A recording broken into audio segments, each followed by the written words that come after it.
What is going on, everyone? What's up? Hello, welcome back. Actually, it's me who's back. Hello, everyone. How you guys doing? So if you're in my Discord server, you probably know that I'm a little ill. I caught a cold when I came back from London, so it's all good in the hood, you know. Still streaming. What I might do, it's gonna be a shorter stream though, because I get tired and dry talking. So let me know if the music's too loud. Is the music too loud? Is the music too loud? I mean, I take the silence as a no. So is that a no? A yes? Maybe? It's too loud. Okay. So let me turn it down a little bit. What about now? Is it better? I could just turn up the mic as well. What about now? Is it okay? Because as I was saying, I mean, I'm probably going to try to talk less today because I get dry. Thank you. Roni Vieira. All right. I'm going to try to speak a little less today because my throat still hurts a little bit and I'm getting dry because I still have a little bit of a cold. So my voice is also a little clogged up because of the cold. So yeah, it's kind of unlucky because it was cold in London, but then I was fine throughout the entire trip. Just the last day coming back, I felt something, and then I just got sick. You know. Hey, Gustavo Rodriguez. No, close enough. I'm Portuguese. Close. We speak the same language, so hence why the name, you thought it was Brazilian because it's a Portuguese name. So cool. So today I thought we would do something a little different on this piece. We're gonna do some tree workflows. All right. So usually I was doing the hard surface part of this time machine over here. You can see I already have some panel lining over there, doing some live boolean work. I'm still figuring out this claw thing over here, but I thought we would take a pause on that because I feel like we should be more varied in our kind of content in ZBrush Live. So today I'm going to show you one of the workflows. This is just one. It's a particularly very ZBrush intensive workflow that I use all the time to create more like stylized-ish trees, right? When they're not like grounded in nature per se. Usually when you're in a games production environment, something like that, you use something like SpeedTree, and we could do ZBrush and SpeedTree. There's also a bunch of workflows there. You could just sculpt the trunk and then sculpt meshes and to be like the branches, and then use those as sort of like nodes in SpeedTree and just have your own like stylized tree. But we're not going to do that today. We're going to stick it to ZBrush till the end. So let me just get my little coffee, and this has become sort of like a meme at this point. So a little tiny cup, you know, Portuguese coffee, espresso. It's Portuguese and Italian coffee, man, the best in the world. Like, we imported that from Italy, actually, in the 19th, 20th century. So we're gonna do a tree, right? So usually what I do is I want to get a basic shape using something like Z-spheres or ZSketching or something like that. And then to sculpt the actual details, I could hand sculpt everything, or I could use some techniques and workflows that I'm going to show you. And most of these workflows are pretty straightforward, especially if you're doing something that's realistic. But if not, then it's just a matter of like some extra couple steps so you can get that stylized simplification, right? So let's start by using the Z-sphere just to block out a simple tree. And I'm using a reference here. Again, this is Dragon Ball, so I'm looking at particular shots of the episode in question. You can see here. So the trees in this saga, actually, which is the Cell Saga, right? They're pretty, like, the environments are pretty realistic. They just go crazy on the Boo Saga, because if you think about it, most of the environments, particularly in the Frieza, if it wasn't for Namek, right, so like on Earth, they're pretty realistic in the Saiyan Saga up until like the Cell Saga. But in the Boo Saga, they go a little crazy with the styles and all that, and the colors. So, but in Cell, they're still kind of realistic. They're more like Ghibli style, like that early 90s kind of look, you know, those fake like god rays and stuff like that, right?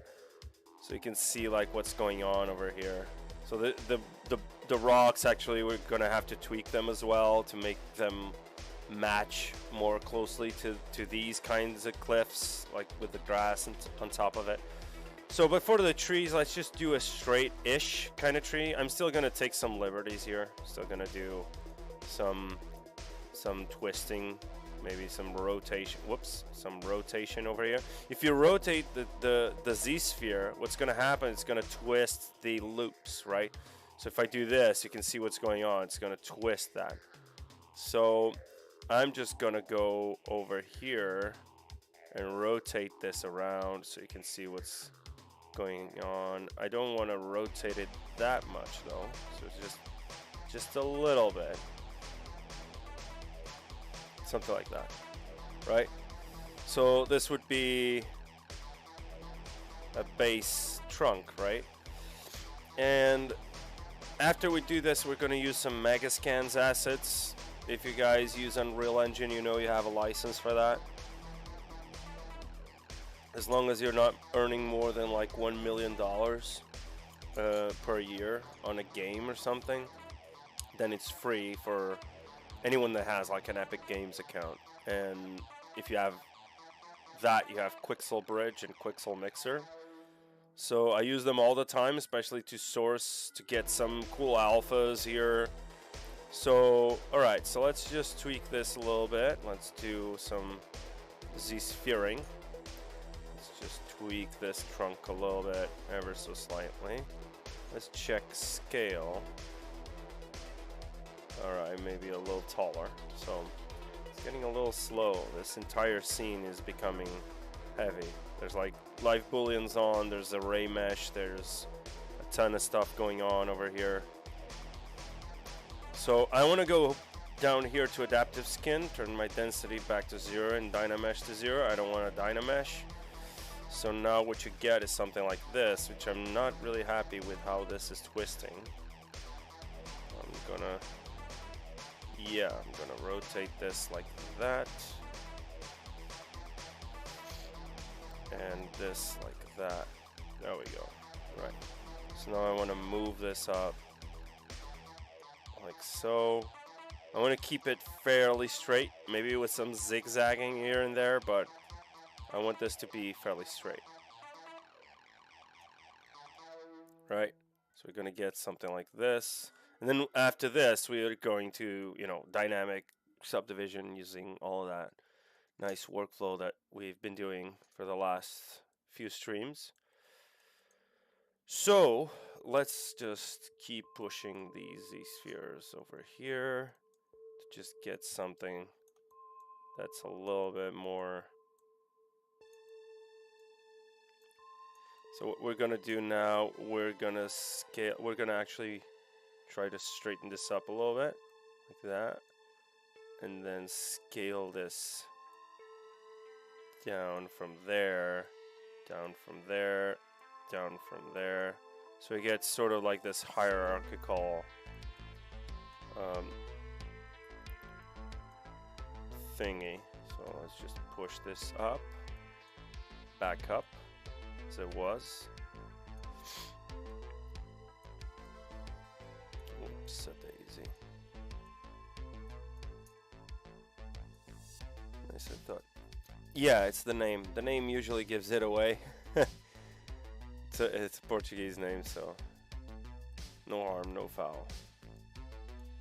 It's yeah, so something like that. This is a pretty simple kind of workflow, right? Just these spheres, then getting the shape you want. Usually work with that so I can see. Looks like a crooked wand from Harry Potter or something.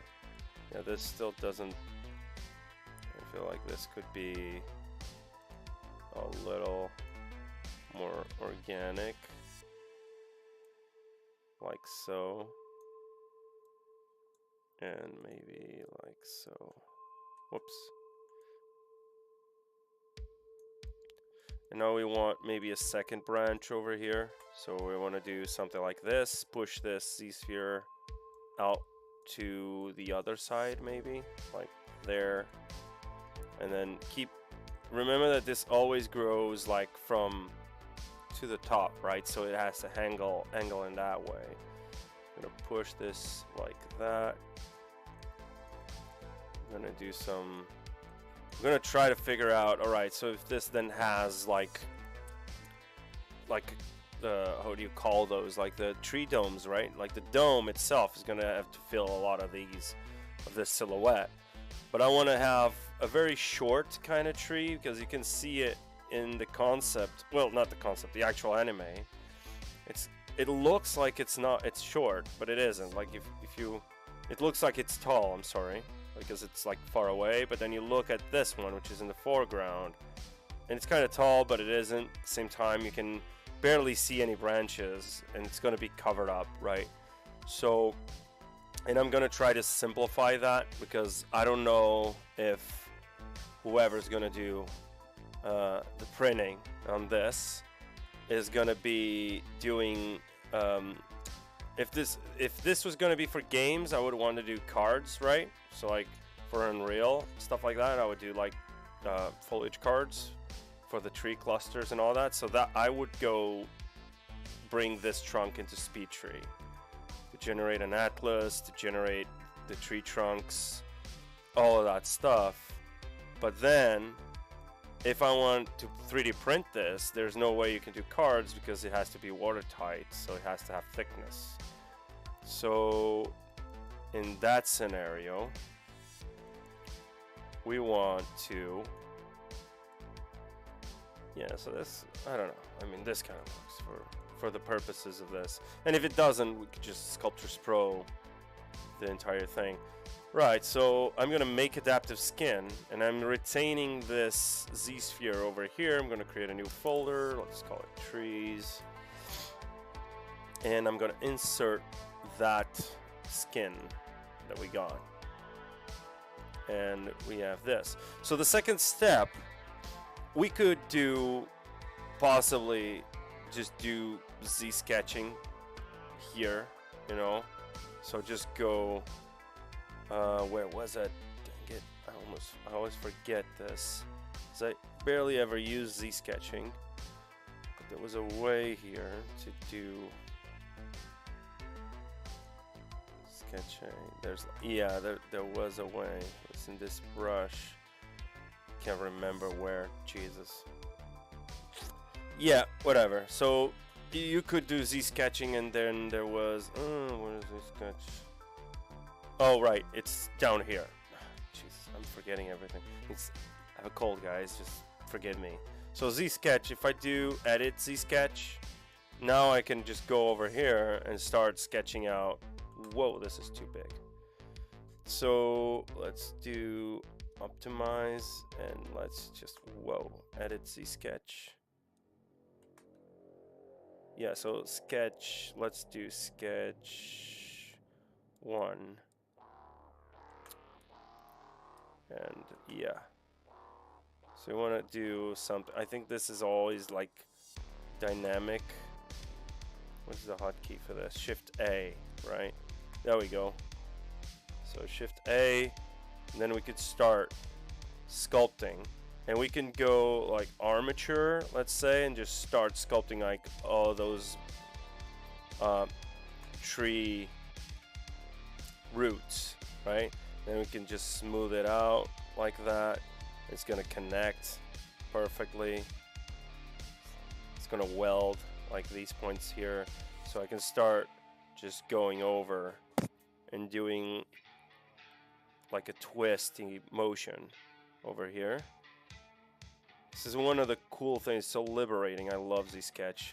I think it's an underused feature because it also gives you polygroups, so it's super helpful for stuff like this, right?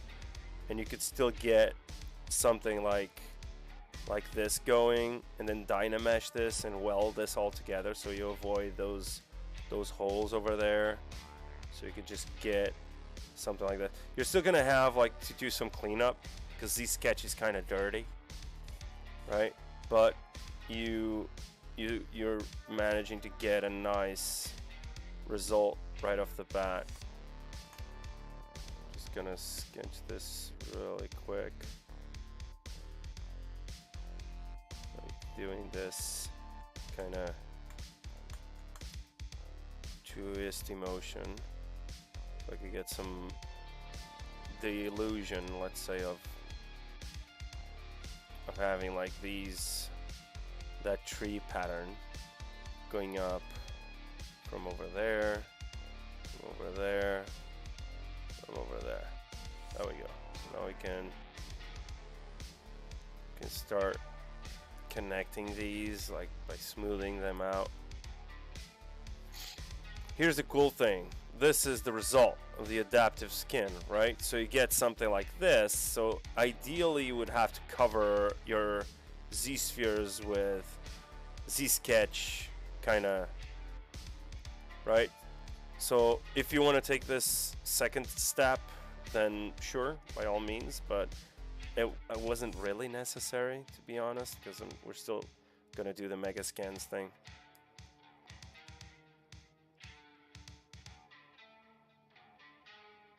Still do something like that.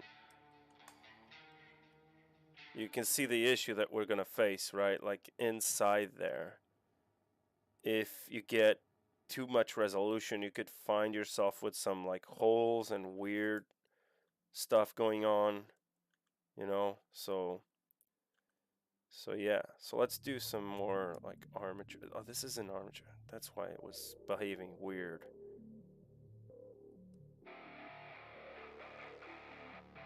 Just this thing together, just do like an armature over here and this side as well. So let's do, whoa, I don't like this music, not for streaming though.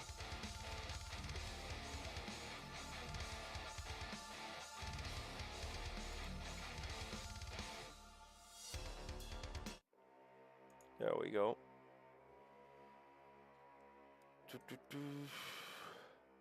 Again, guys, I'm sorry if I'm not speaking too much. It's just that I'm feeling dry already. Do something like that.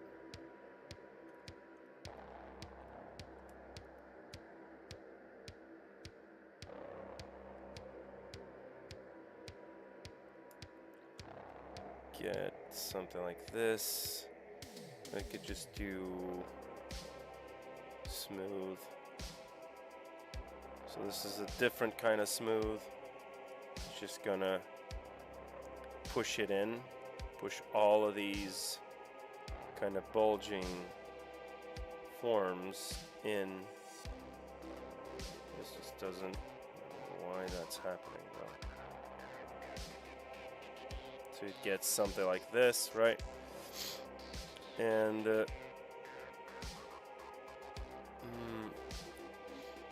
can't seem to remember how to control that resolution though. Where's the adaptive skin? Let's do NanoMesh resolution. Well, it's kind of weird what's going on over here.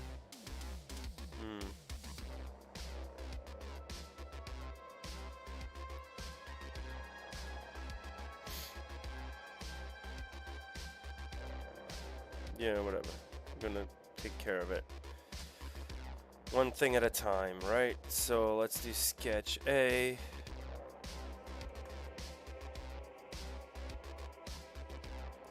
So yeah, so let's say you have your tree over here.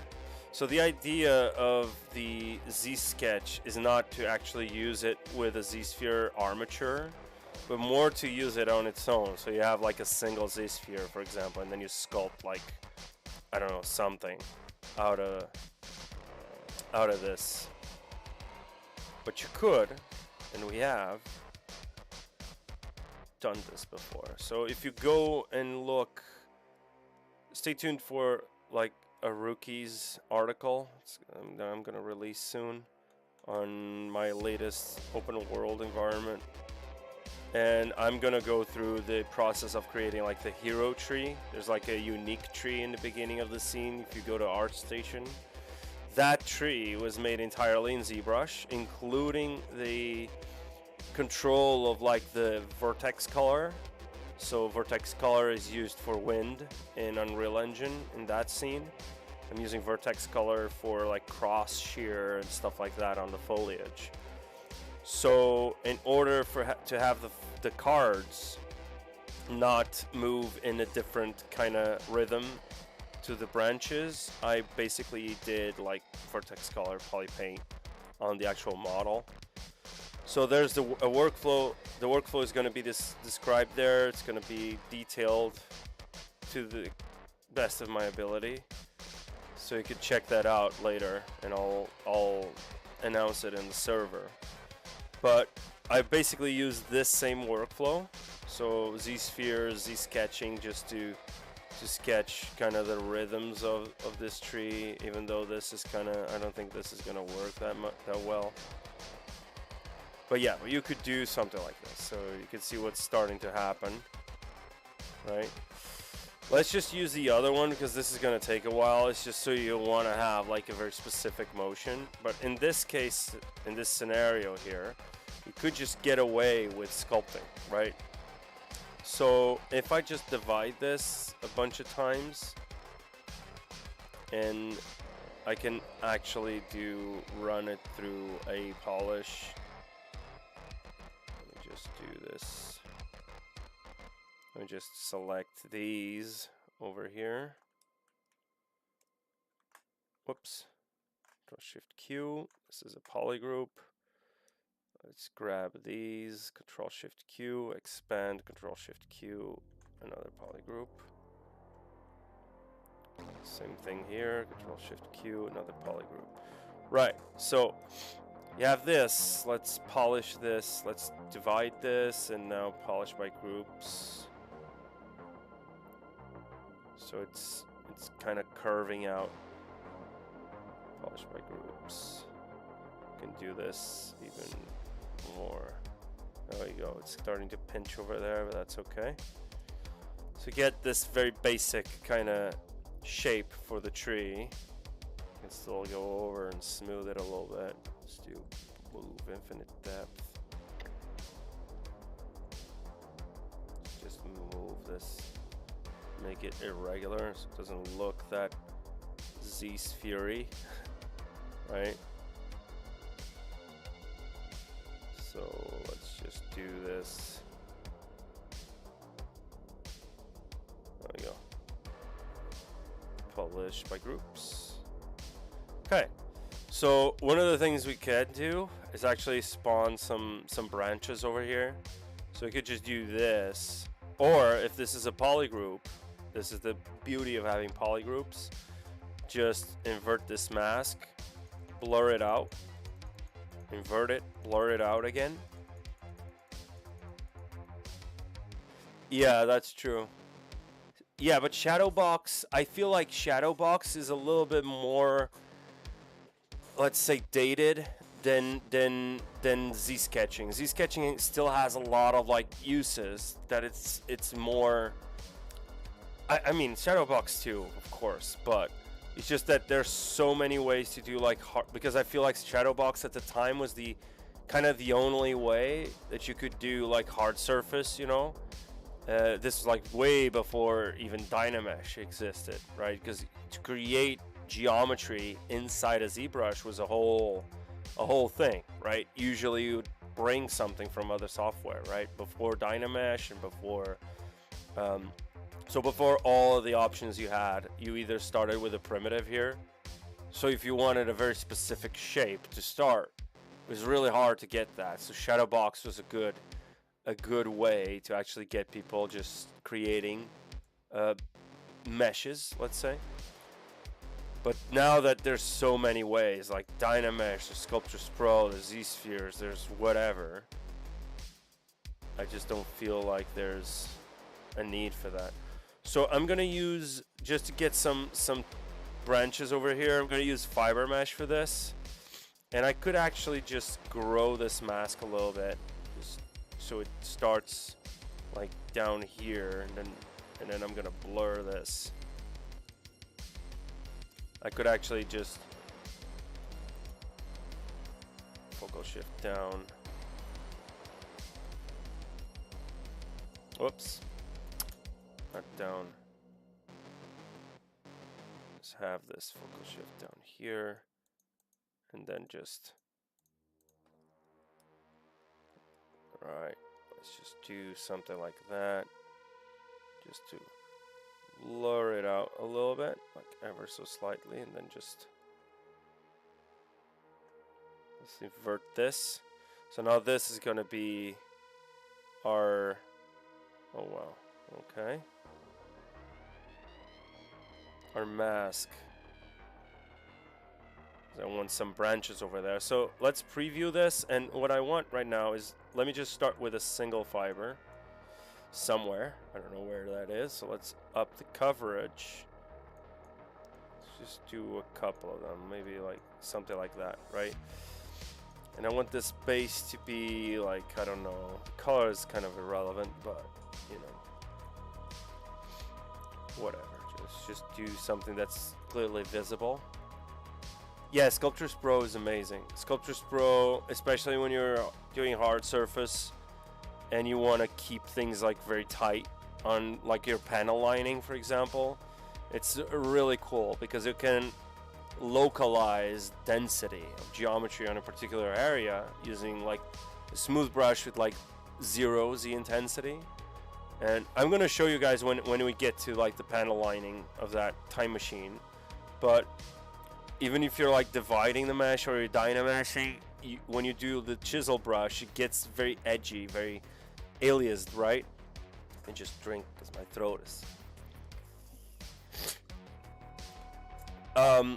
So you can use Sculptris Pro, for example, to just add density on the particular area that you're going to do like your panel lines, and it's done. Don't even need to use live booleans like I did. But yeah, and not only that, but to actually just generate pieces of clay on the fly. So NanoMesh with Sculptris Pro is like a very, very powerful combination. So let's say gravity, I want this to be negative, and I want the length to be like so. Scale root, I want 1. Scale tip, 1. I don't want any variation over there. I want this to be, yeah, whatever. I want this to have like 3. This is, I think, profile. Yeah, right. So this is like how around the mesh, like 3 means it's like a pyramid, right? So the tip, actually, we could scale this down, but we could also go to the width profile, and let's say I want this, skip this note. I want this to start off really thick and then just gradually do like this. And then go to coverage and just up the coverage to something like that. Maybe a little bit more length, less fibers. It would be something like this. And maybe we could do something like that, and then let's revolve a little bit. There we go. Maybe I want some more segments over here, like that. And I could have used this to actually create the trunk, the tree trunk, which is a workflow that I also use, particularly if I'm just experimenting with different shapes, you know. The problem with that is that then you'd have to sort of like hand sculpt everything, right? So what I'm planning to do in this kind of workflow is actually create a tileable texture on the side to have like the pattern just for the branches, right? And then apply it as surface noise to every branch with UVs, because this can have UVs. So there we go. So that's my plan for this. Let me just maybe lower this gravity a little bit more so it goes up a little bit. So I'm trying to figure out, all right, so what is going to be like the actual shape of that? Because after this, what we could probably do is just apply like a mesh here. Is that possible though? Probably, yeah. We could just have like mask, let's say mask the tips of these fibers and then apply like NanoMesh on it or something like that, right? That could be done. So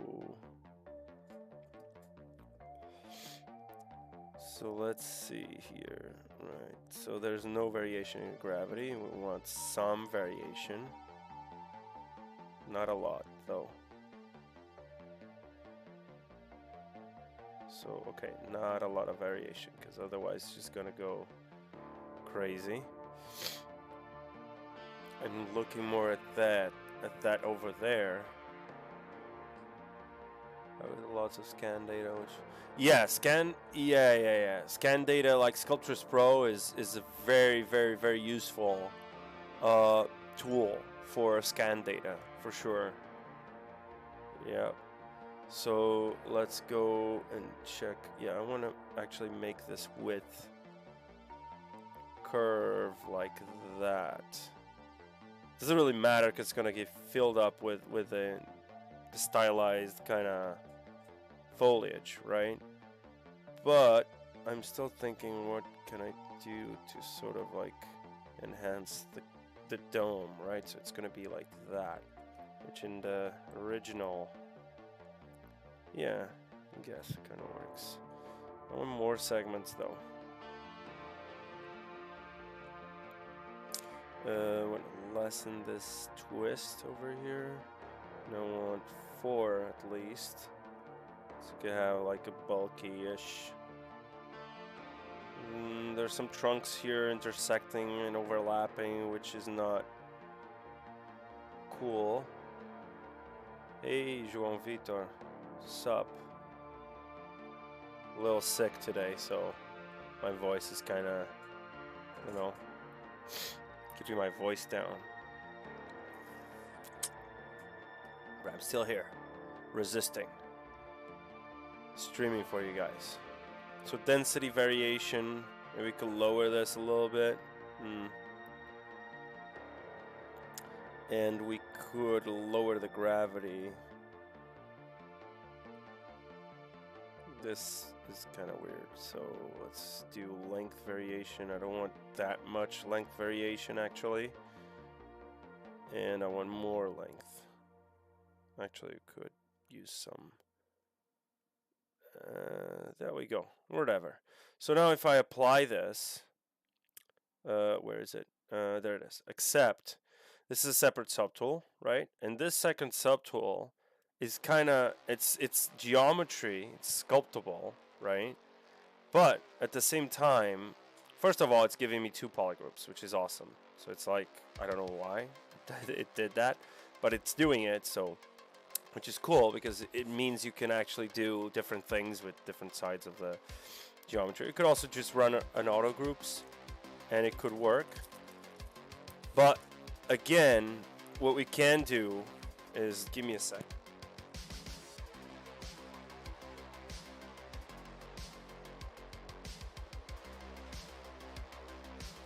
Sorry.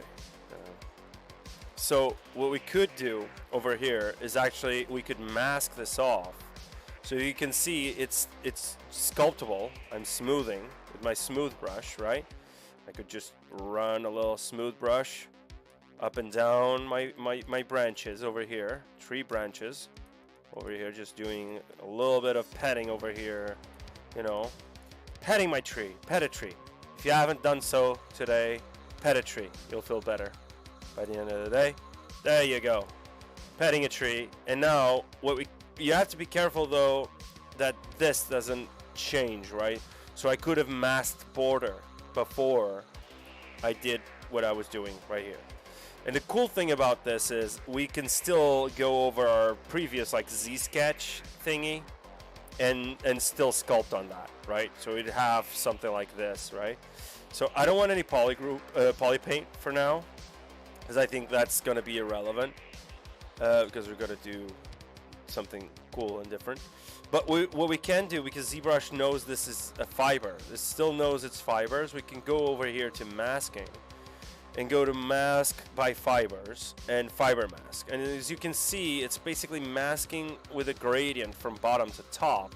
So if I move this, if I go brush, move, infinite depth, for example, or actually just move and bring back my scene, I can move this, the branches, without moving the roots, and it's kind of, it has a nice like fall off to the branches, right?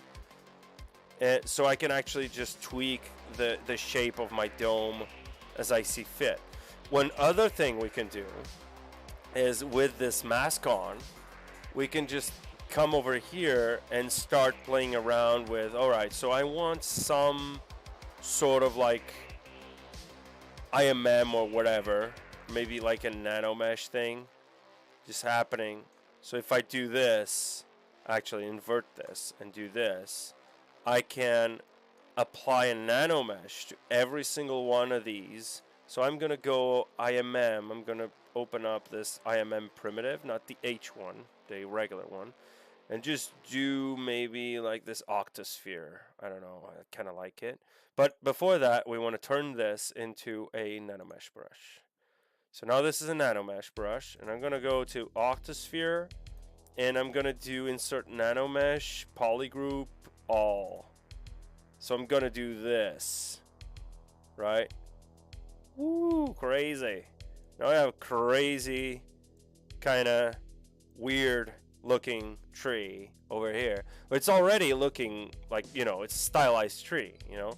But I actually, it doesn't matter like if I draw to the correct size or not. I'm just gonna go crazy here, because then the power of NanoMesh is that you can come over here to where it says NanoMesh, and then just go, let's see, maybe I want this to be smaller, maybe not that small, maybe I want some width variation. I just want to isolate this for now because the scene is getting heavy. I mean, my computer is a beast and it's already like slugging through. So let's just do a little bit of length. Let's do like 2 by 2 and some variation over here. Maybe not that much variation because otherwise it's gonna look weird. So let's do this, and let's do 5 or 4 over here. And the offset, we could do some offset variation, but maybe do the offset variation in the, let's reset this actually. Let's do 0, 0, and size 1. Right, so this is default. What I want to do is I want to offset in the X, exactly, like in the X axis. I want to have some offset variation in the X axis. So if I do this, I want to offset so it's kind of like varied, you know. Maybe the offset should be the other way around. Yeah, something like that, right? And now the size, if I up the size a little bit, and if I fit, not fit, sorry. If I clip, it's gonna clip is actually, yeah, it's clipping after it goes, if it goes down to polygroup, it's gonna clip, right? So it doesn't allow you to push your nano meshes beyond that polygroup. So this could be used, you can see what's going on. So you could use this to actually, you could model like leaves and stuff, right? And clusters of like branches with leaves and weird vines and whatever you want. and then just use NanoMesh to populate your FiberMesh and have your tree done like that. So it's kind of like you have to think like you would when you're working in like speed tree, right? But you're using ZBrush, right? Oh, teacher, happy to see you again. We should have an awesome day. Thank you so much. You guys are awesome. Oh, Brian, yeah, mind blown, right? Yeah, it's ZBrush for you. You have a lot of features. Well, so you have some floating things over here, but it's okay. We can make it work. So, right. So we have this going on. I still want to have some crazy spheres over here, and I want to rotate the variation. Maybe not. Well, it's going to rotate each one of those, so maybe we want to do something like this, and we want to have like this crazy size over here. And what we want to do is we want to have like a pattern, right? So this pattern is like, it cycles through, like there's random distribution as well, so we can do like randomness over here. We can replace it with other meshes like on the fly. So you could have something like this, and we could do a pattern. How do you change? Oh, right. So you have to have like tiling. So 2 by 2, for example, like 2 by 2 like this, and then you could have a pattern like checker even. So it's not like every single poly gets like a NanoMesh, right? So you have some sort of like distribution control, and now we can go a little crazy, but we're gonna have to proportional clip constant. I think this offset is kind of making this go crazy. Yeah, there you go. We want some offset variation, but not a lot. We actually wanted like length and width variation. There we go. And remember, after you make the NanoMesh, it's always sculptable, right? So this is a nice base for us to start, but it's gonna be, right, let's flip H, flip random seed. Let's see how it changes the shape over here. Let's do some more random distribution. So yeah, so you get something like this, which is still not exactly what I want. Jeez, my throat hurts.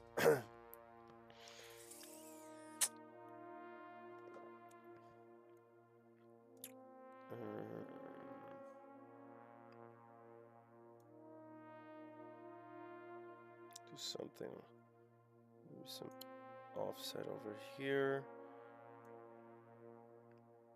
Yeah, this is the issue, right? If you're tiling, it means I'm doing border, not border. There was one. Let's grid. No, it wasn't grid. Checker even, checker odd. I think it's checker odd, right? I don't want to clip actually. Since I'm tiling, it's like half the size, right? I think that's the issue over here. So I would need some more branches over here because I didn't get those from the FiberMesh. So I should have done more fibers actually. So we could do another pass. Doesn't really matter. I'm just showing you guys what I could do, what you could do to change this.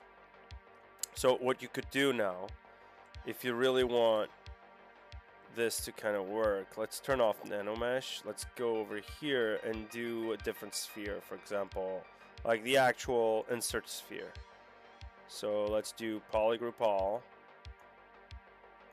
There you go. You could also edit the mesh on the fly, right? There's a way to do like split screen in ZBrush, so you'd see your NanoMesh result in one side and you're tweaking the mesh itself on the other side. There's a way to do that, but I mean, it's not really needed over here. So yeah, but for that I basically changed this again, so I would need to do some size. Let's do random distribution again. Let's do something like this, and up the scale, something like that, and variation, and variation. So let's do some rotation over here, and actually, you could do just 2 tiles like that, and now we can tweak the size. So I'm trying to look at the actual shape of that. And here's the cool thing about this. This is not actually geometry, so if I go to the move brush, and I still have my mask on, so if I turn off this, and then control tap this, right? Or I could just mask by fibers again. Let's see if that works after assigning polygroups and all of that. So mask by fibers, FiberMesh. It still works. Still knows it's a fiber, right? So we could go over here, turn on our NanoMesh again. Where's NanoMesh? Where is it? There it is. Turn on our NanoMesh. It still works, and I can move the branches now. And but as a consequence, I'm moving the NanoMesh, but I'm moving the branches actually. What I'm moving is this, right? I'm just doing this, right? Moving the branches around. But since they're tied to NanoMesh, this is like an instancing system, right? You could move this and still tweak. You could tweak like the dome of the tree pretty easily just by tweaking where the branches are. You can see it's kind of like updating on the fly because it's NanoMesh. And so there's some proceduralism for all of you procedural geeks like me. It's kind of procedural and it's non-destructive, right? So you're getting the iterative kind of creative workflow of ZBrush at the same time while you're doing this kind of procedural natured workflow over here. So you'd get something like this, and then you could tweak it, do some leaves or whatever, and we could do like another set of like polygroups on the tip of those and just have like leaves or whatever, right? Have like cards. We could still have cards on top of this. So let's actually go to inventory, one to mesh. So now we have a subtool that has that. So these are there. So now I'm gonna split this by group. So I wanna, oh, where's my UI? Restore custom UI. So I wanna split this, split hidden, right? So now we have a separate subtool over there to be like the basic shape of the leaves. You have to remember it's really hard to do stylized trees. It looks like it's easy, but it's not, especially if you want it to be like, you know, have thickness. It's kind of hard. I actually want to get some cool collectibles that have like dioramas with trees from like anime collectible stores and stuff like that, because I know that's super hard to come by those kind of references, and they do an amazing job. While I was in London though, I actually bought a statue. I always buy a little statue for my collection every time I go to London. There's an awesome store there.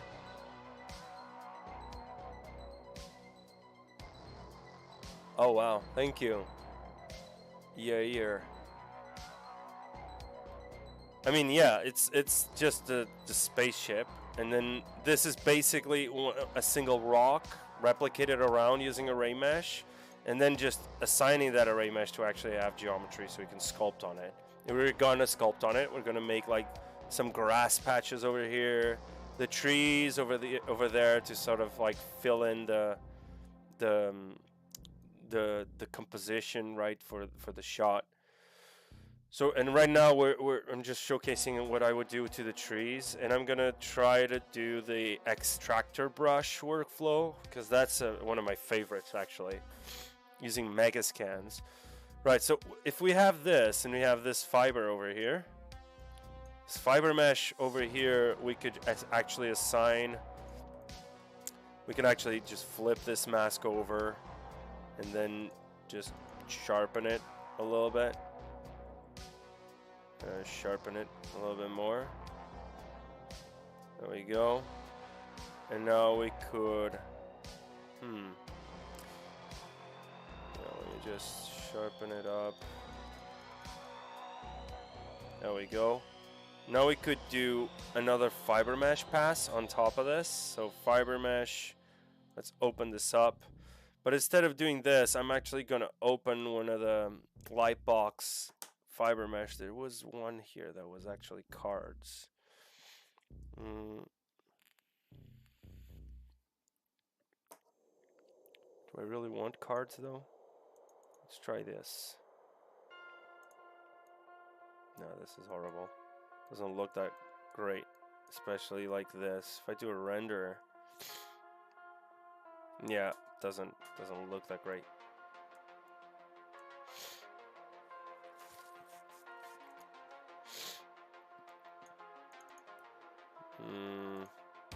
Yeah, this doesn't work that well. These default ones, it has a texture over here, which is not really what we want. But we could just go, since I'm with this, if this is open, like mega scans, I could just bring in a texture, an atlas of plants, vine. Yeah, I could do vine, maybe a vine over here, devil's ivy. And let's download this real quick.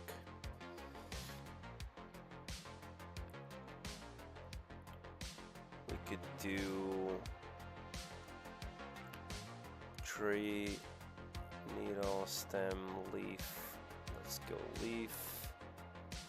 Yeah, there's like some cool clusters over here.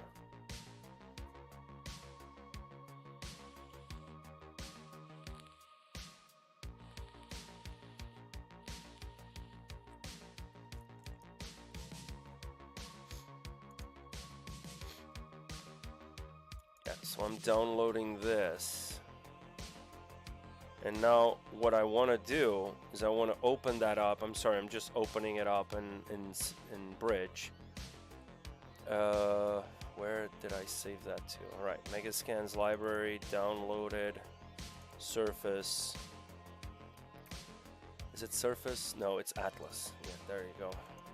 So I have decals, branch, plant, fern, moss, grass, leaf. There we go. I don't know if I like this one. Just open up Photoshop real quick with this, because you have to remember, like in ZBrush, especially FiberMesh cards, like the UVs that they generate, it's just a square UV, right? So if it's just a square UV, yeah, we could do Ivy.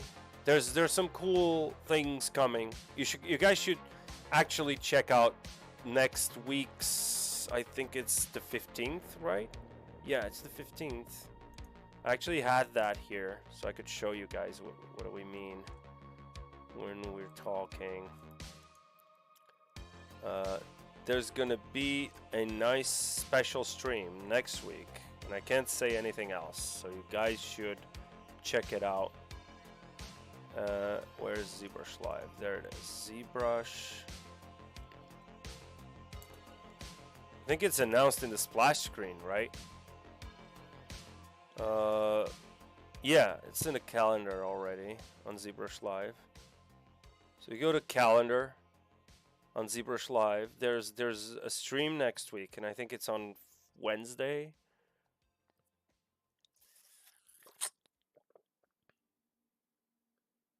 Special event.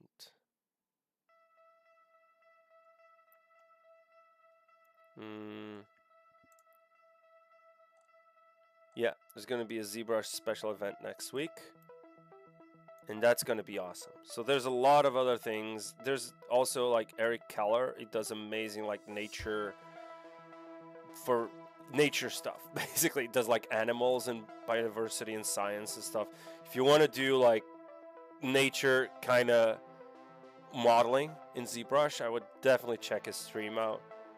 But yeah, so the special stream next week is going to be awesome. I can't say anything else, but just stay tuned. And yeah, we're going to do vines. I'm going to do vines the way I do it now and the way I used to do it, right? Can't really say anything else. So we're going to just clip this over here. I'm just going to extract this as its own kind of, I want 1024. Actually don't need anything else, like 1024 by 1024. Just paste this over here, and for some reason it's black and white because I'm dumb and I didn't change this. It's like RGB color, flatten, and there you go. And now we can do this and delete this background, create an empty layer. I want this to be actually black. If it's black, ZBrush understands it as transparent, right? So you want to do this, and now I want to delete, actually erase that little bit over there. This is too low res though. Let me see if I can, yeah, this is like, this image is just not, let me just check. What's the resolution on this? Wow. This is horrible. Oh, wow. Okay, so this is 360 by 360. Let me just actually copy these two over. I'm going to bring the albedo, actually the translucency map, which is SSS. And I'm going to go over here and I'm going to do multiply. Actually multiply, and then, or maybe this could be screened over. No, actually, yeah, it's the other way around. I'm stupid. Right, so it's multiply, and I want this to have, maybe I want to change the contrast over here. Image adjustments, contrast brightness. I want to brighten this up and up the contrast on this particular layer. If I do normal, this is what I'm getting, and multiply does this. And over here I want to change, actually I could just do an adjustment layer over here real quick, levels, and just push this to be a little brighter like that, and hue saturation, a little bit more saturation, and I want this to be on the green side. And also, whoops, and also I want the brightness and contrast overall to be much brighter, and contrast like so. All right, so I have this, and now I want to flatten this whole thing. Oh, I want to flatten this. Merge layers, and now I can just delete that over there, delete this over here. I could have used that as an actual like alpha mask, but it doesn't really matter because all I want is actually this little thing over here. So I can Control C, new, I want a 1024 by 1024, and again, it's grayscale because I'm dumb. Let me just do image mode RGB. And I want to do this, and I want my background to be black, and I want this to be non-existent. So I don't want any of that, because I'm not sure if this is actually black, like fully black, right? And for some reason that is not. It's not supposed to be black. But I mean, just to showcase what I mean, I'm gonna save this as its own kind of. Why is it not working though? I'm gonna save this as its own image. So I'm gonna save as, let's do ZBrush Live cluster 1, and I'm gonna save it PSD, maybe PNG. I'm gonna do PNG. Cluster 1, save it. And we could do the same thing for like actual like leaves, like the tree leaf, and then we could sculpt this. We could have a mesh as well. But now back to ZBrush. What you would want to do is actually have one segment, one profile, one segment. I'm gonna tweak this existing fiber, and we want to have a length of 1. Actually, not 1, but I want this to be. Actually, I have a length like that, and I want the coverage to be no coverage variation, no length variation.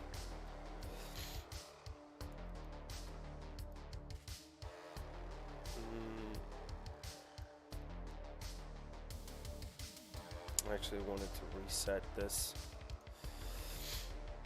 Let's see, no revolve, because we want this to be like flat, right? Scale root 1, 1, scale tip, scale root. There we go. So it's kind of squarish. We can push this down the length to like 100. So we'd have like cards, right? And now we want to import that texture. Max size modifier, reducing texture size. Would you like to auto size? Yeah, why not? Whatever. Yeah, but for some reason it's not working. Oh, right, because it's tiling. So black and white for some reason. Oh, right, transparent. So if I go transparent, everything that's like black, it turns transparent, because ZBrush understands that is transparent. The width profile is irrelevant here because you don't have geometry. The width profile is basically a fall off to the width, right? It starts with X width and goes to like Y width. But since we have like an actual, just a quad, it doesn't, you know, it does a little bit there. I could flatten it anyway. Just do reset. That's it. You know, but now it has. Oh, right. So now I need to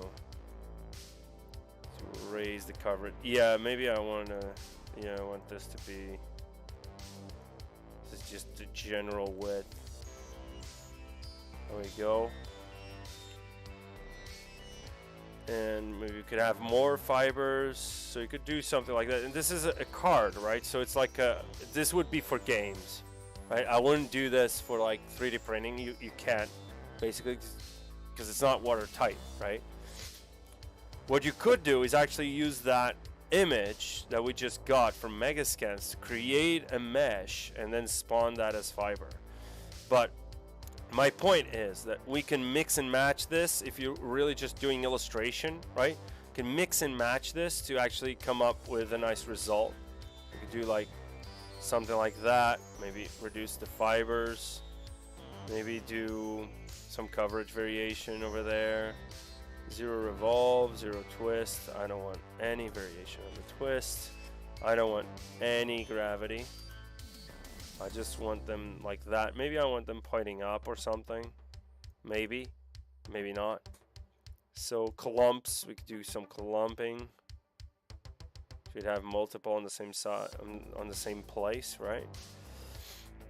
And there we go. I think that is it. And now the cool thing about this is we can still just use some cool noises, right? And I really can't wait for the new ZBrush that's coming out, right? They announced in the summit that one of the features they showed, if you watch that, it's on the YouTube channel. So if you watch that, Paul was showing like some Cinema 4D noises. You guys, that's gonna be a game changer for me, because noise, for me, surface noise is just amazing, right? So, but you could do, let's do something.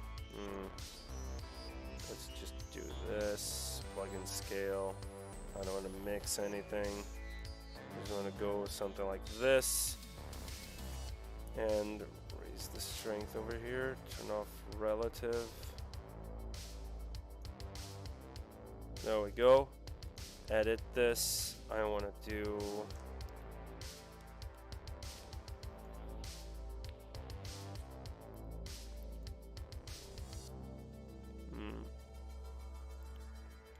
Sometimes it just doesn't do what I want it to do. Let's do Voronoi. There we go. Should have something like this. And now we can twist and maybe not.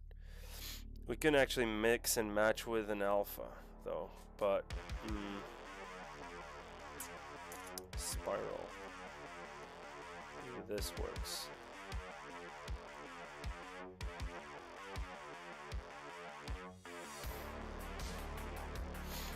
I can actually just sculpt this. Stop being lazy and just sculpt. How did you place the key?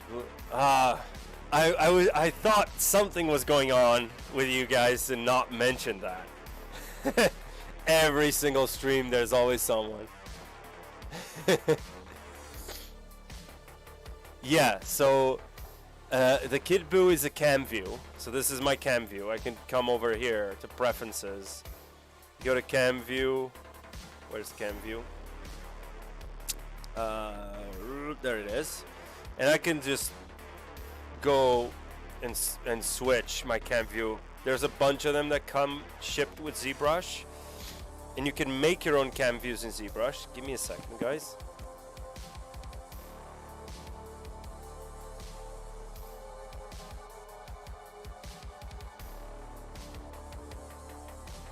Sorry, I'm gonna have to lie down after this. So you can see this is a PNG, so it's not really that good because of the compression. But you can actually just have a model here. I could do like a cam view with this model or the time machine. Actually, I really want to do that. Thank you, man. Yeah, it was unlucky, man. It's just the last day in London got me sick. For like 3 days, I couldn't even do anything. Couldn't even look at any kind of work for like 3-4 days. This is awesome. Awful, I mean, awesome. Yeah, it was awesome. I couldn't work. Right, so let's just sculpt this. I mean, it could be just, let's go Sculptris Pro on this. So let's go to Stroke, Sculptris Pro. Right. We just turn light to clay build up.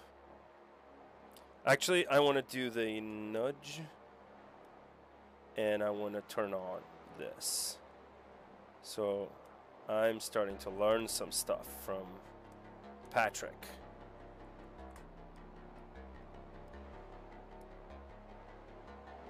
Let's do NanoMesh.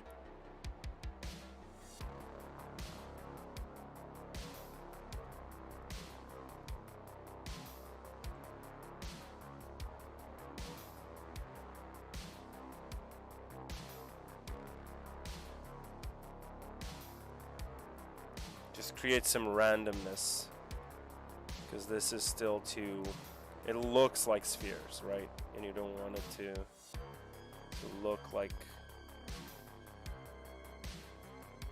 you can actually not use Sculptris Pro with this brush for now.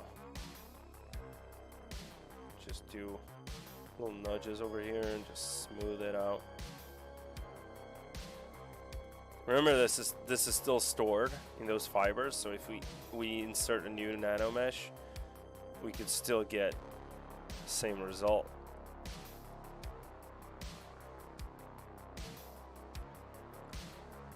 So you could get like this weird effect.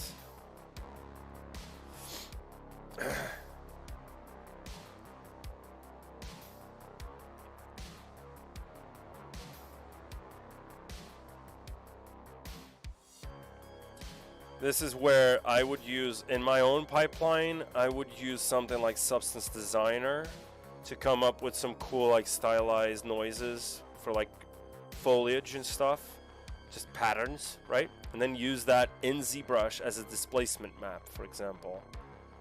So you could actually, we could actually run a clay polish as well. Let's just try that. Let's go geometry, clay polish, and I usually up the sharpness and repeat sharpness to like 30 something, and this goes 100%. If I do clay polish, no, this is too polished. Just do this and do that. I don't know. Let me inflate this a little bit. Let's go to deformation. Inflate. Yeah.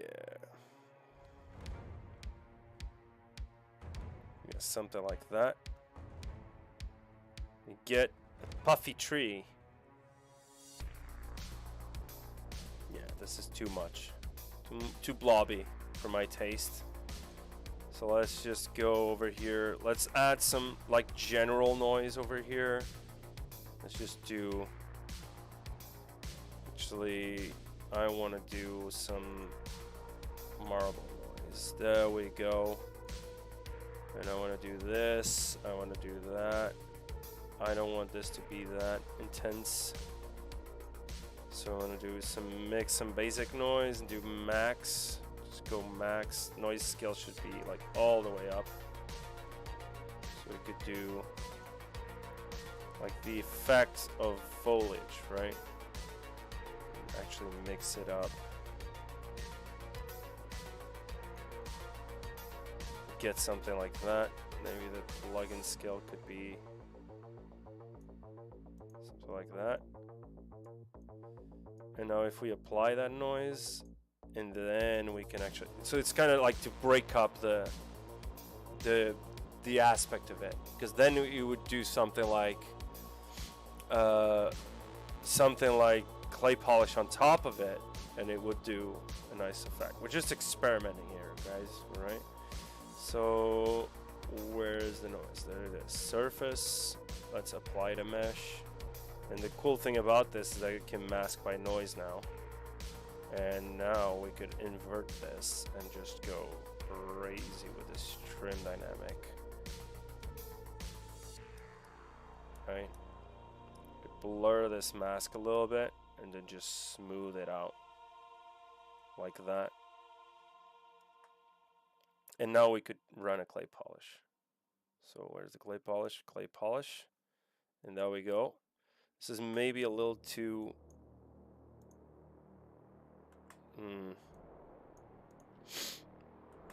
Let me just run more sharpness. Repeat that sharpness. And I don't want to soften that much. I really want a sharp kind of... There we go. So now what we want is to actually start.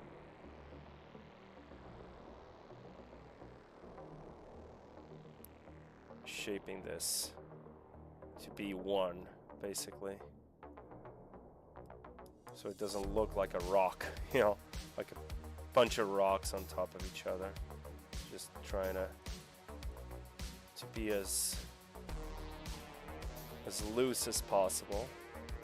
We could still nudge it a little bit using a nudge brush, but you get the point, right? So this is how you would sculpt your... There's like multiple ways to be less destructive. We could have like a single shape of like a bunch of like leaves clustered together, sculpt it out by hand, and then use that as a NanoMesh instead of the spheres, right? So there's multiple ways to go about it, but this is one way, right? So you're starting to get that tree shape. Maybe there's still too much noise over here that we could still get rid of, like that. So you'd have to imagine this, sculpting this would be like drawing a tree.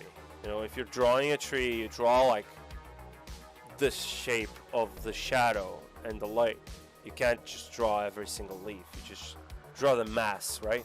So you're basically doing that when you're modeling stylized trees. If it's a realistic tree, again, that's a whole different ball game. I would do something in ZBrush. There's like a lot of stuff that I do in ZBrush for like realistic trees, like the atlases, like actually modeling the leaves and then baking that down, having that in Substance Designer to create the textures. But then most of like the actual tree work would be done in SpeedTree, you know? So yeah, so we have something like this. But now for the coup d'etat, right? Before, Jesus, it's already 8 p.m. here. Right, so let's just do the other part of the workflow for now. Then I'm gonna work this. I'm just showing you guys what's possible, and then I'm gonna work on this outside of stream. But it's basically just create a couple of variations and then spawn them around, maybe use an IMM. Alright, the workflow you have is applicable to video game. Well, not this workflow. Again, it depends. Yes, I do work in Unreal Engine and real-time engines, right? So games is one of the industries that uses Unreal, right? So if you're doing games, usually what you want to do is you want to have cards, right? You want to have foliage cards. You don't want to have a mesh, because you're going to have hundreds of these trees spread around an environment. And if you had like multiple polygons the poly count would just go crazy, right? So usually what you have like your branches in your trunk is an actual mesh, but then you have parts of those smaller branches could also be like cards. But nowadays in AAA you have a lot of those that are meshes, like very simplified, and then you have the leaves that are cards and clusters of leaves. So a card is basically a single polygon with a transparent texture, you know. And then you have something like the vertex color of those cards controlling the movement of that foliage, right? This workflow is a little different, because if I want to print this, you can't print a card. You need thickness. So in this case, this is not a video game environment. I'm just doing ZBrush for the sake of ZBrush, right? I really love.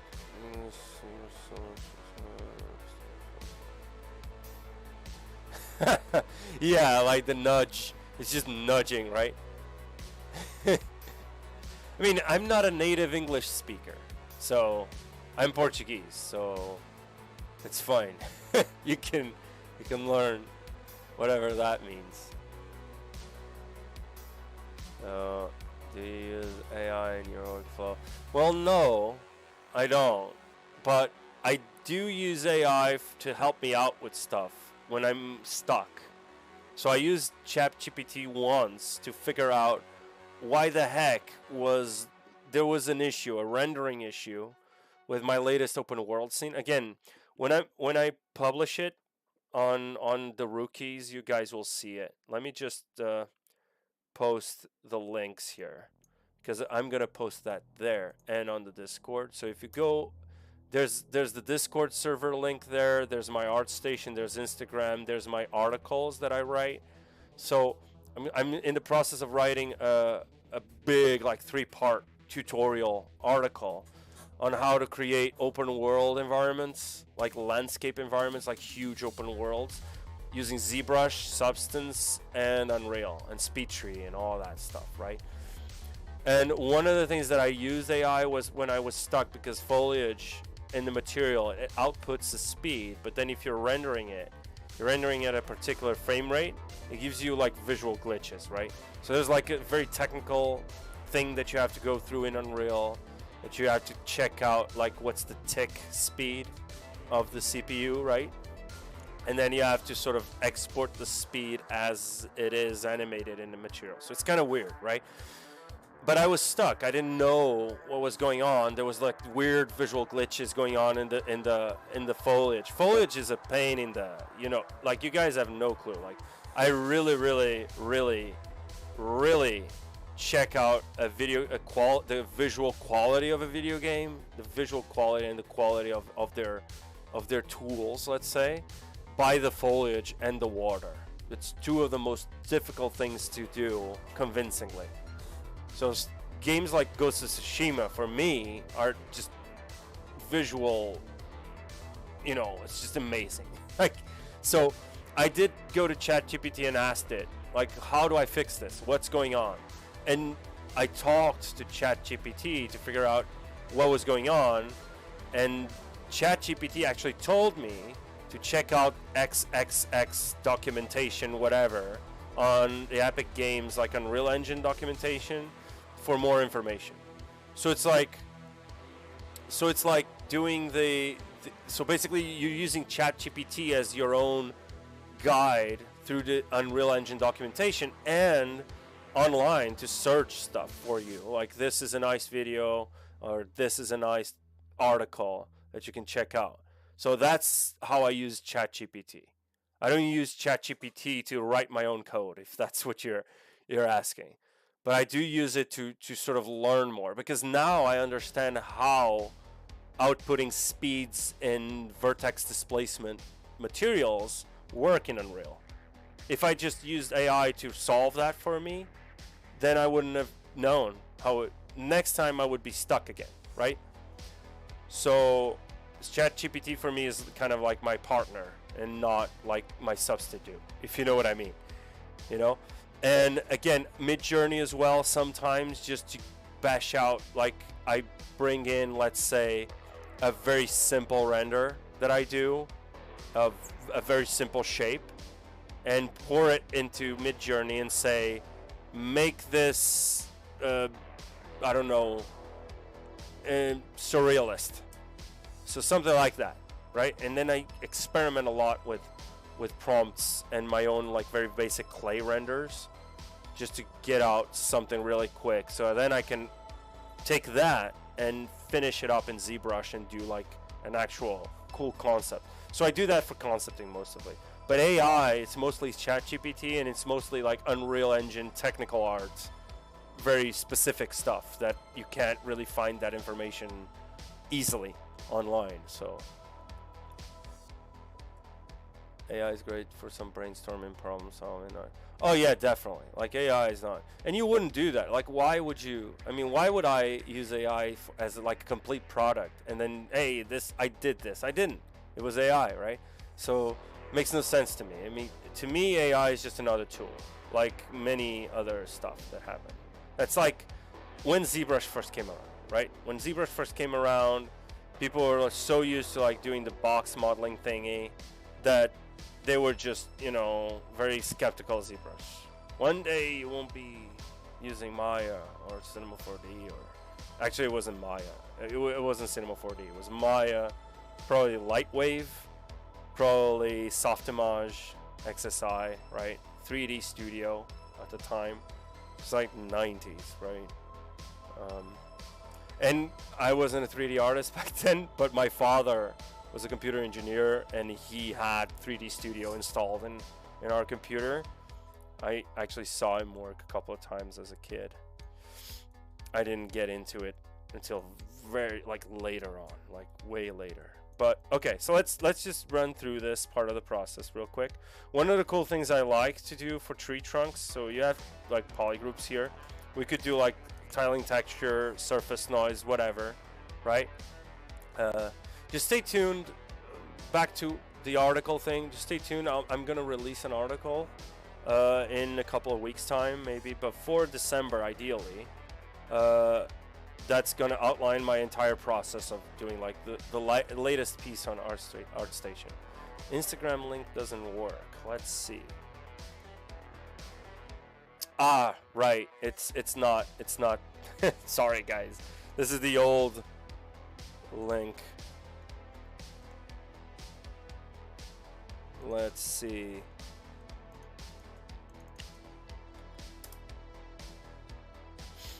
Yeah, it should work now. Check it out. Try it now. Should work. I forgot to update it for some reason. Sometimes I do that. Yeah, so let's just go through this real quick. So what I'm gonna do is I'm gonna import a Megascans. Let's do downloaded 3D. Let's go nature 3D. Is this the one? Previews. Let me do this like that so I know which model I'm looking at.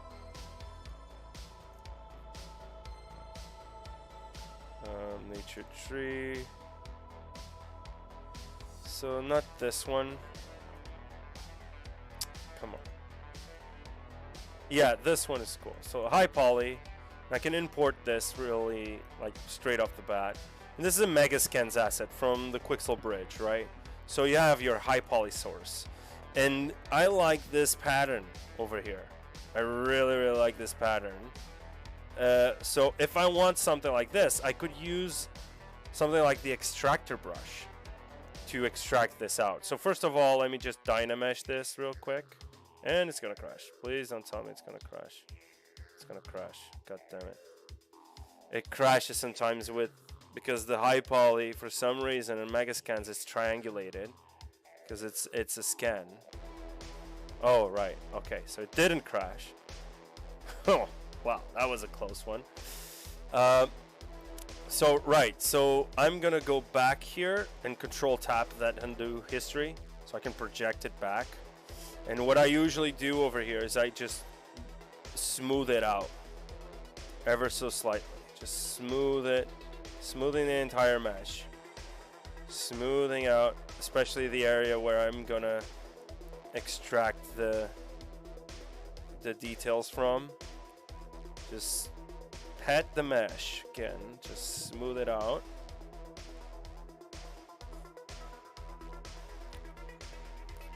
Now I'm gonna project history, and maybe now it's gonna crash. Let me just save this real quick because you don't want this to.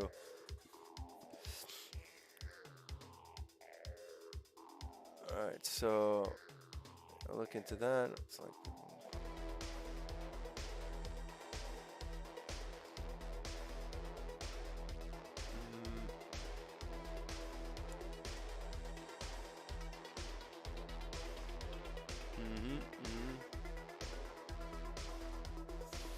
Alright, so when it comes to retopology, I think I did not a tutorial, but a stream that covered the various retopology methods that I use.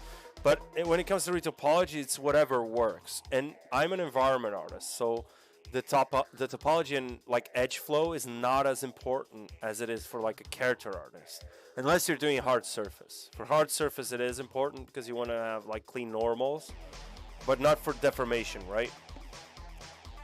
So retopology in most environment art assets, rocks and stuff, Decimation Master works fine.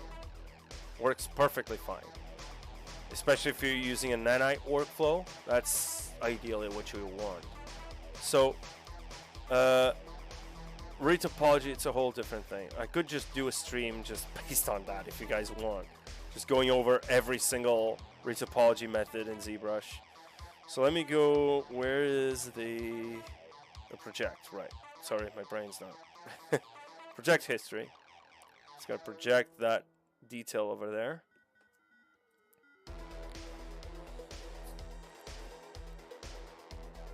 Smooth out a little bit.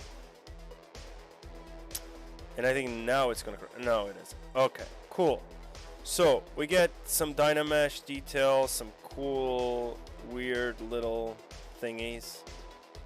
Let's just do DynaMesh one more time.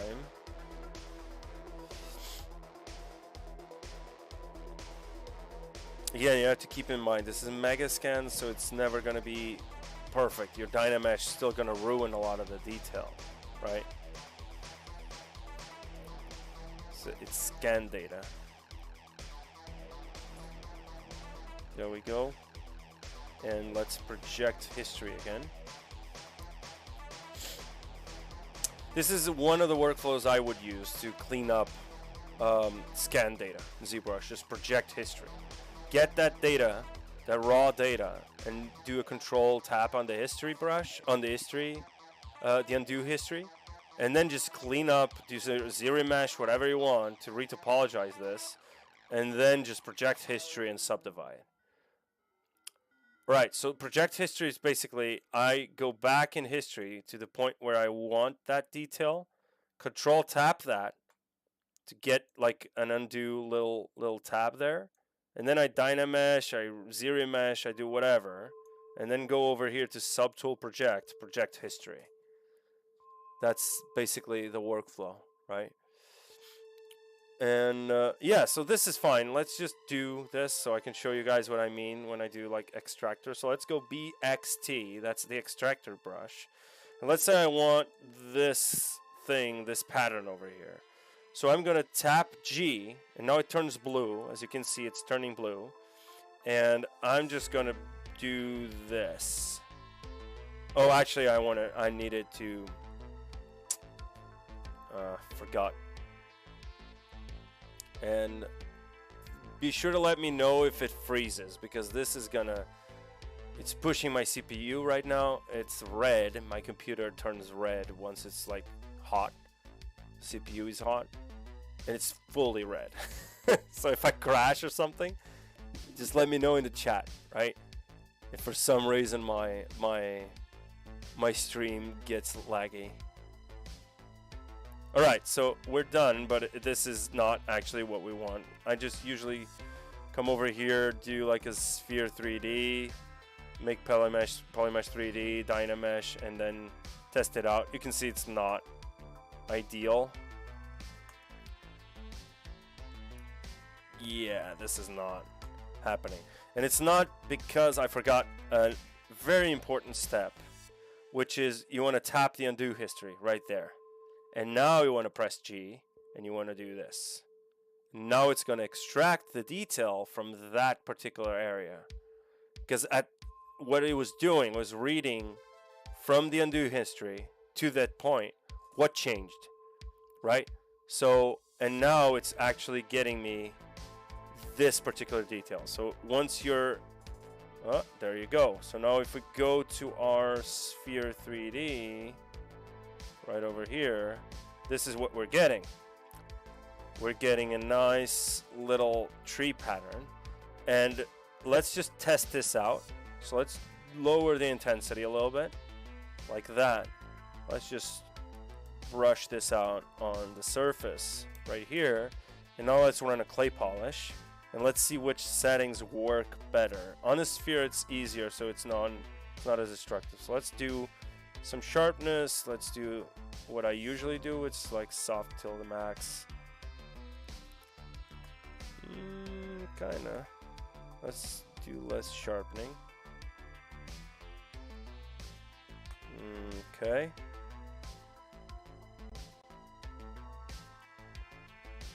Maybe I want more sharpness. Let's go. Okay. Maybe I want less sharpness, but the repeat sharpness, because the repeat is like after the sharp and soft, right? So maybe less.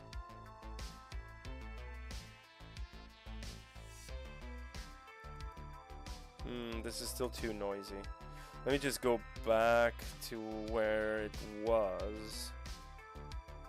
To a regular Z-sphere and just do this, and this, and this, and this, and this, right? And now let's clay polish. Alright. We can now just actually polish the thing.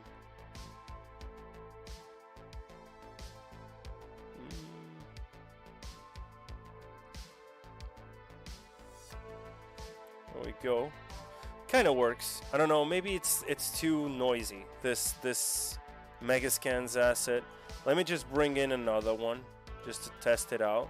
So I'm gonna import something else this time. So I'm gonna go Megascans library, download it, 3D. Let's go nature tree, not this one.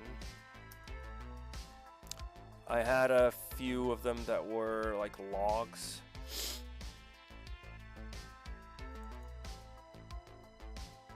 I had a few logs, not this one.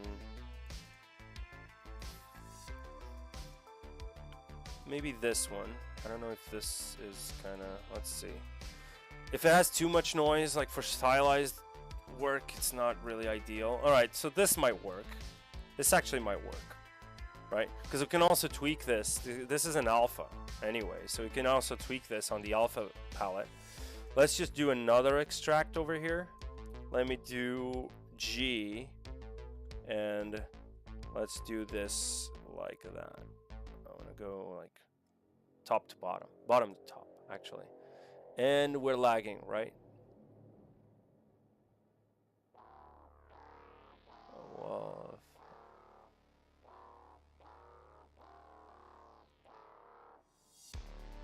Oh, you mean like the projects? Like the method is like the project? Still online though. Are you guys, am I lagging on the stream? Am I lagging? Maybe I am. Yep, I'm lagging.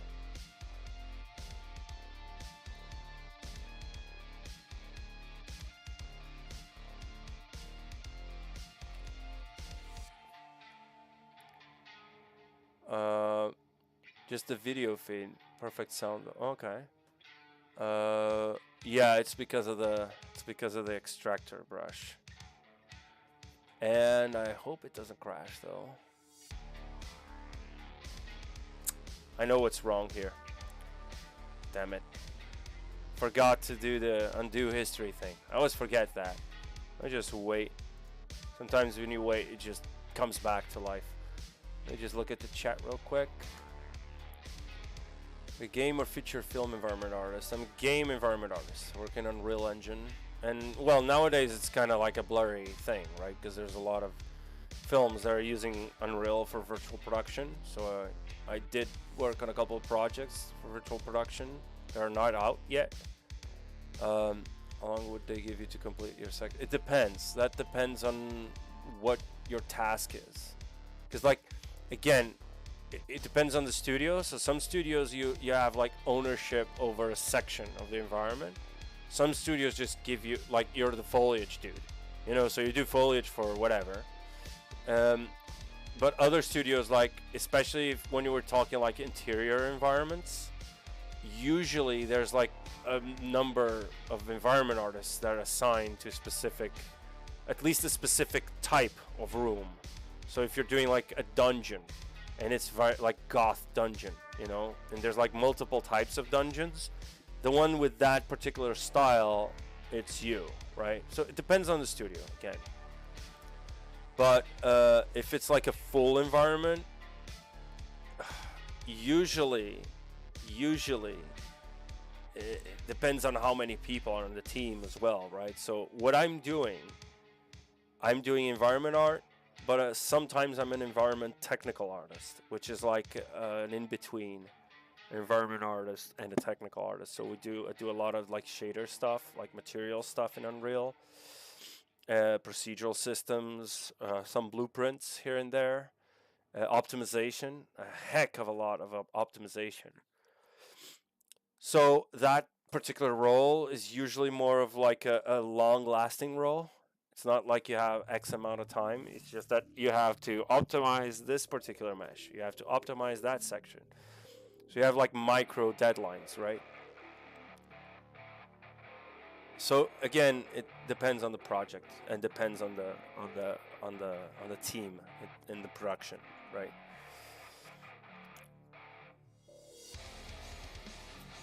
It's getting the details back. No, right. So no, this isn't actually the project details. This was the extractor brush. So I might have to do this again. Come on. This music is not fit for the stream. So let's press G again and hope this doesn't crash. It's gonna crash again, isn't it? Oh my god, my cold's getting worse.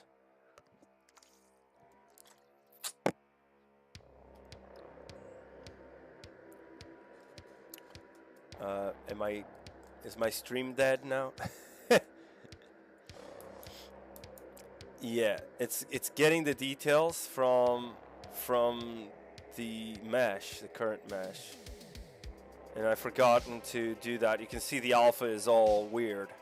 That's because it was looking at the other mesh. So you have to tap in the undo history on your latest undo. Yeah, it's laggy. It's normal. This extractor brush, especially with a mesh with this amount of detail, it does some hiccups here and there.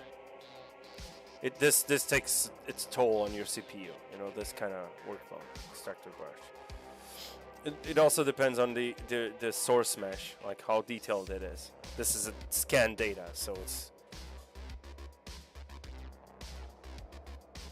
yeah. Yeah, Unreal is cool. I don't know if you guys that are on the server, you know that there's like 2 lobbies there. I don't know if you've seen that. There's 2 voice channel lobbies there. One is 3 actually. I don't know if you can see that on the Discord server. There's a ZBrush one, which is the main one, right?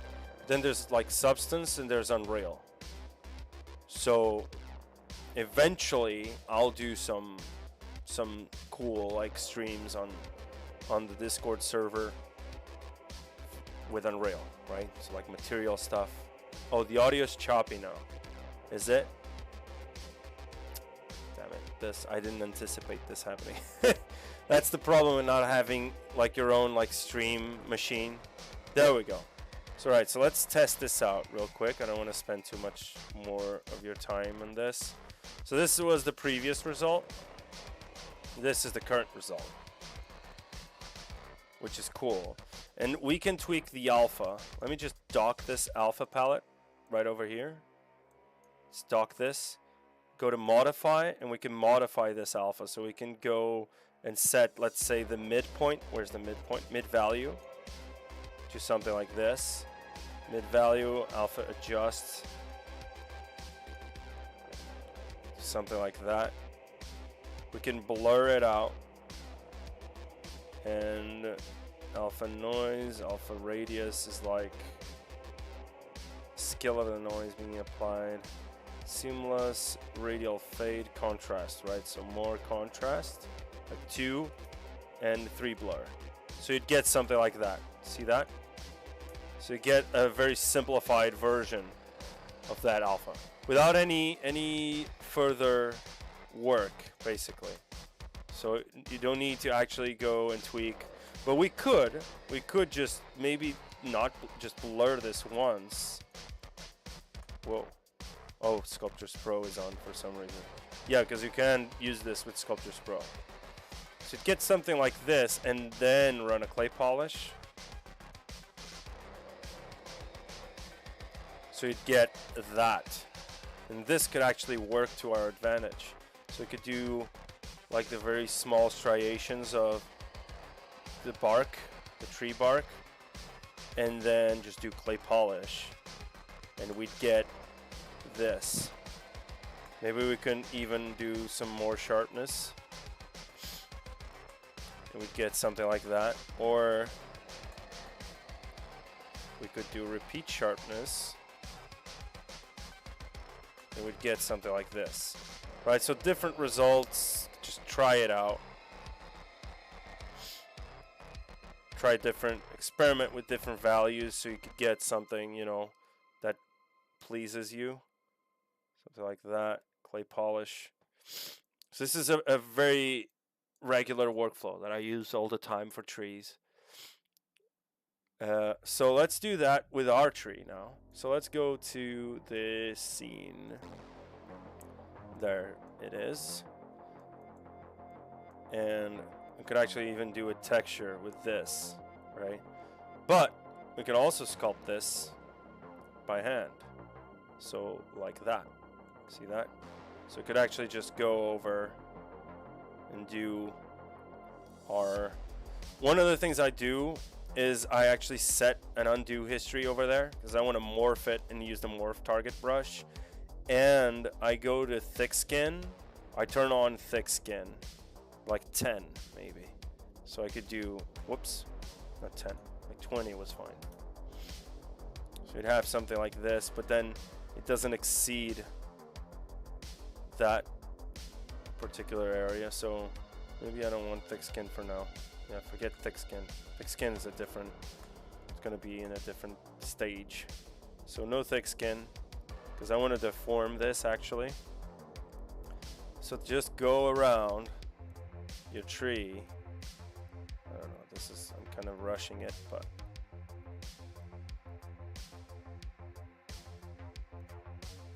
you could do something like this. And we did the extractor brush with a small section. That's why it's very noticeable, the repetition. But we could change the, where is it? The mid, not the mid value. Or is the size? Where's the size? Intensity. There was something here for the size though. Where was it? Oh, right. You have the tile as well, but if I do like H tiles, you get something like this. You could do like, you know, something like that, or maybe two like V tiles, so you get a different effect right off the bat. So you could have that for example, for this area right here. You could have something like that, you know. Different layers, we could do like a layering system, you know. So yeah, actually I'm gonna do that. So let's go back to here, layers, new layer, and I'm recording now the layers. So let's do, whoops, no thick skin, and let's just go over it at once again. Trying to do spiral-ish kind of shape. Try to do this so it doesn't look.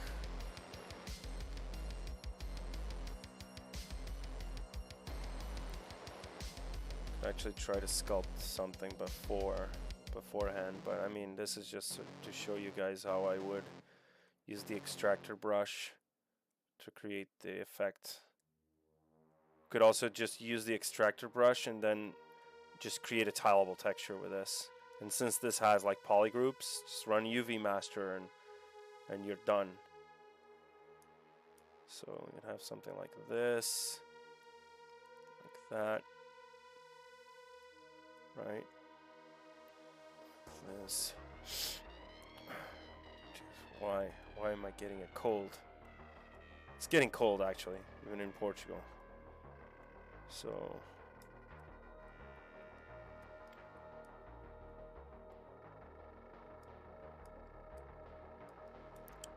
do something.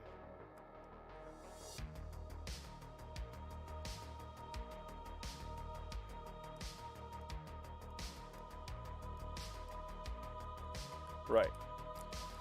So you see the point, right? You have like your pattern. It's like your displacement to make it look like bark. But that's just bark. Right? So what we want is actually now we want to do maybe another layer. And I want to do V tiles like that. And I want to do maybe a different kind of, oops, a daisy.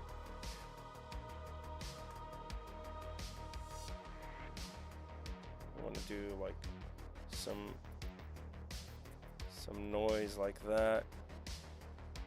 So we'd have a different shape.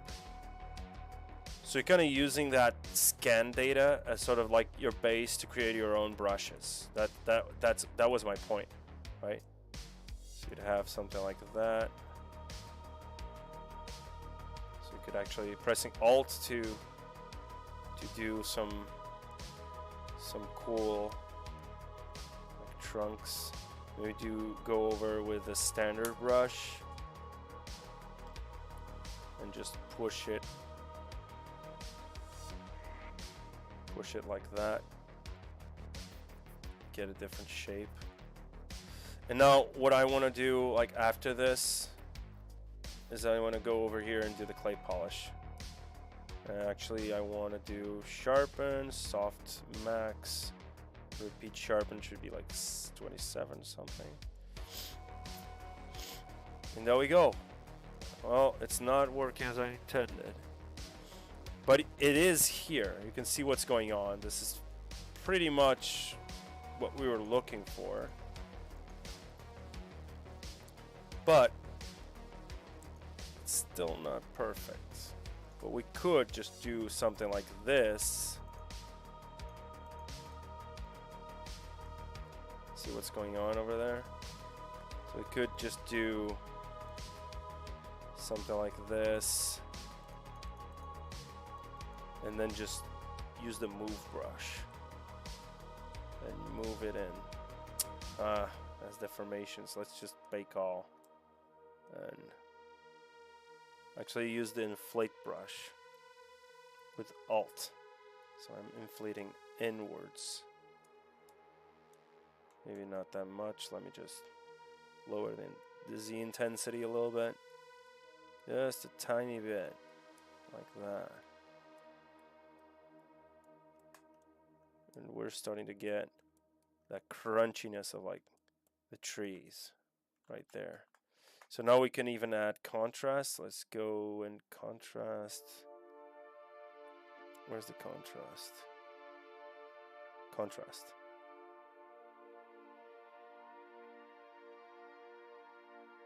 And there we go.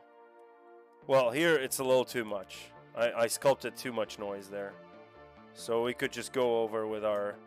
Actually, we could go over with our morph brush and start morphing this back ever so slightly in some of the areas. So now you see why I did that undo tap, right?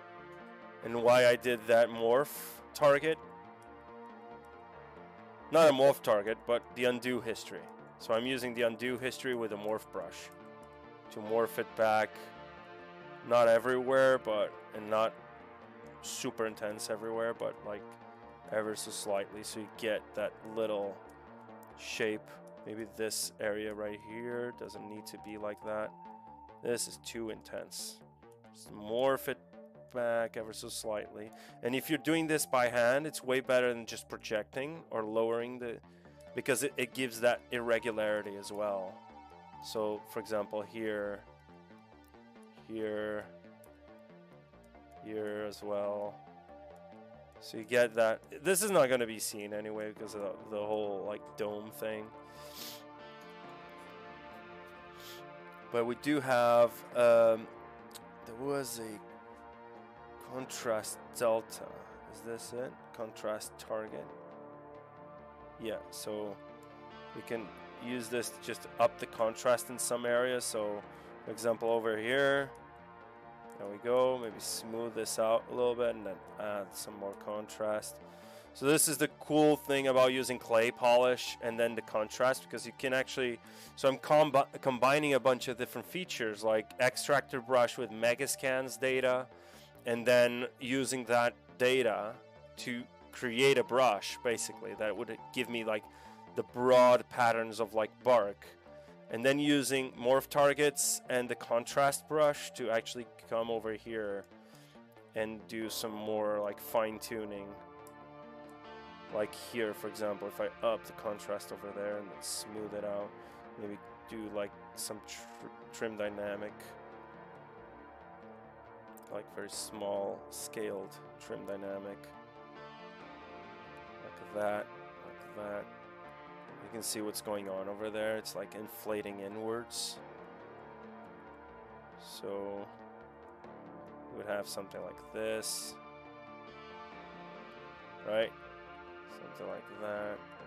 And you have to realize that the topology itself is kind of like the form, because clay polish kind of squishes in a bunch of like the edge loops around. So now with this in mind, what I would do, actually I would want this pattern to be a little bigger because it's still not reading. But you can see it's kind of looking like a tree now, right?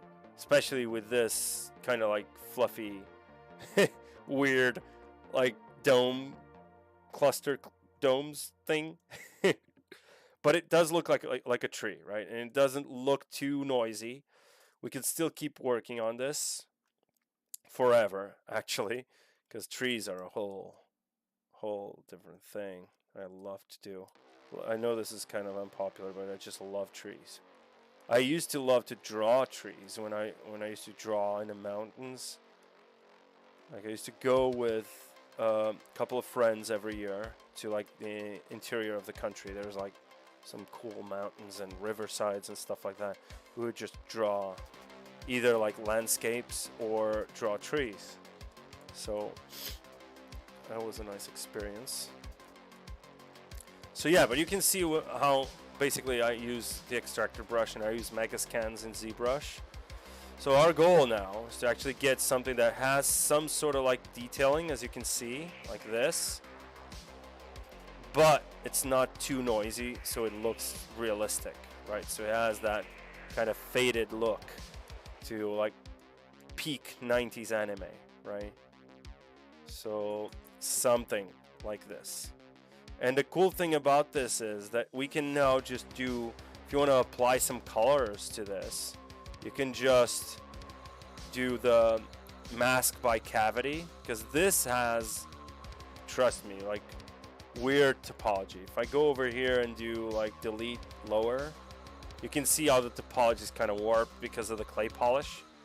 So now if I do, let's say, mask by cavity and do no blur, this is what I'm getting, right? So I'm masking this by cavity. So now I have effectively all the cavities, and I can even just do a little blur here.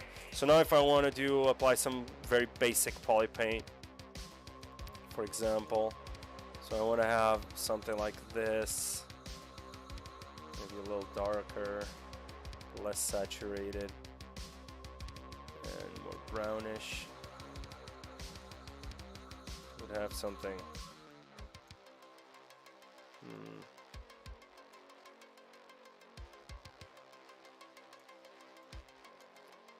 Maybe less. Should have something like this. I don't know. Like, let's fill this object over here. No, just invert this, and let's do darker.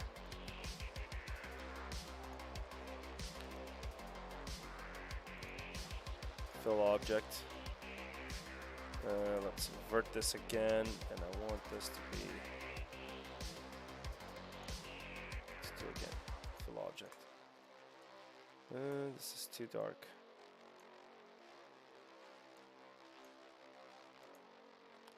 Oh, color. Fill object. Something like this. I don't know. It's too red now. That's too red. I mean, you could just project using spotlight projection, actually paint, but whatever, works for now. And we could do mask by curvature as well, so you're masking, effectively masking by curvature. So have some curvature control over here. Let's do strength up to 100%, so now we have that curvature over there. So we could do maybe a little bit of a, like a, I don't want to blur. Yeah, so we have that curvature over there, so now we want to apply this color over there. So you get some cool, like, weird effects. This is super weird. But, okay, whatever. It doesn't matter. I'm just showing you guys, like, how I could just create this really simply. Like, the shapes are there, the color is not. I would just do this in Substance anyway. So, but yeah, we have a stylized tree. The the clusters and the foliage itself still need some work. And yeah, so this is one of the ways that you can do trees using Z-spheres, then using all the other shenanigans that I did. Give me a second, guys. Runny nose. God damn it.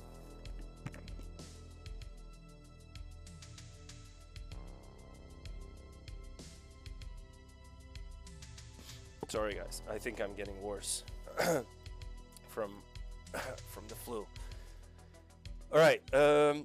So this was the basic workflow for like stylized trees. We still have to sculpt a lot of this and get maybe some FiberMesh to create some like poking out like leaves and stuff. Maybe model a couple of leaves and then just NanoMesh the entire thing. So yeah, so this is the most basic kind of sculpting workflow that I would use.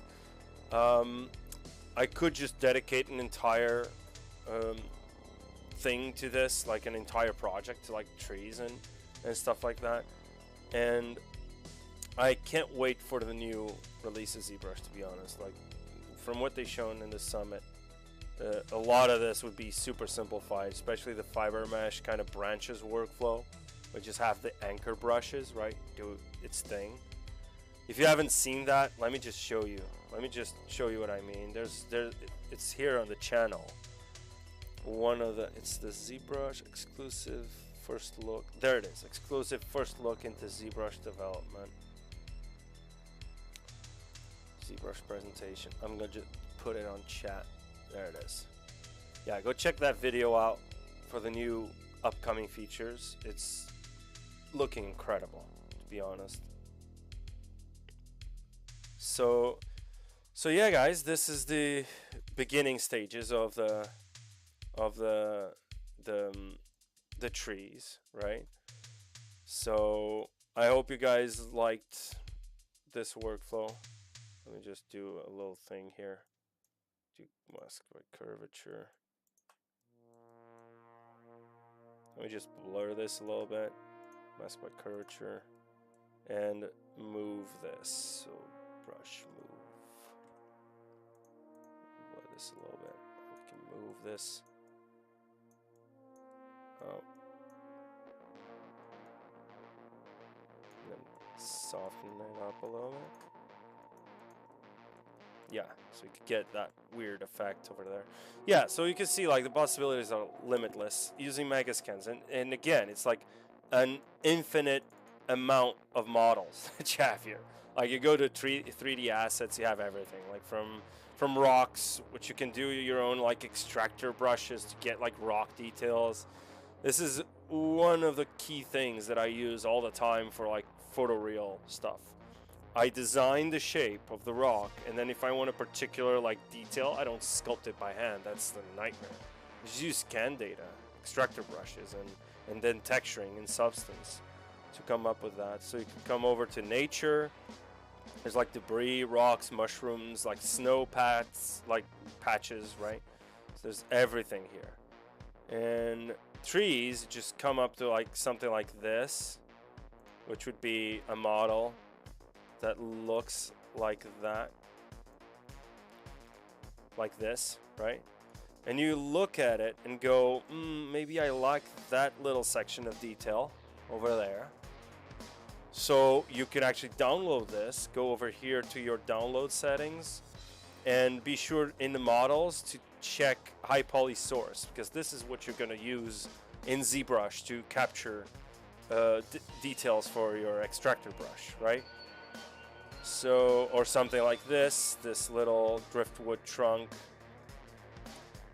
right? So if you like that high frequency noise detail over there, you know, whatever you want. Dude, this is like limitless again, because you have like a ton of meshes like this, for example. You want to create your own like mossy forest ground, here it is. There's like a ton of possibilities using megascans in conjunction with ZBrush. I use it all the time. I mean, go to like rocks, there's like boulders, quarry, cliffs. There's like a whole cliffside that you can use. So yeah, so you have a bunch of things like bone, for skulls and stuff like that. You could use this as your base mesh as well to then just model, to change the proportions and stuff. You want to work anatomy, you want to like practice anatomy, just bring in like skulls like this and then model the rest of the skeleton and try to keep it to the same level of detail. That's a challenge, right? So there's limitless possibilities. I learned how to use like other data and other ZBrush, other sources for like models and stuff like that through Michael Pavlovich, because I know Michael Pavlovich does that all the time. Like he used Zygote Body in our class. He used Zygote Body to actually to check like anatomy. It's like a diagram software anatomy.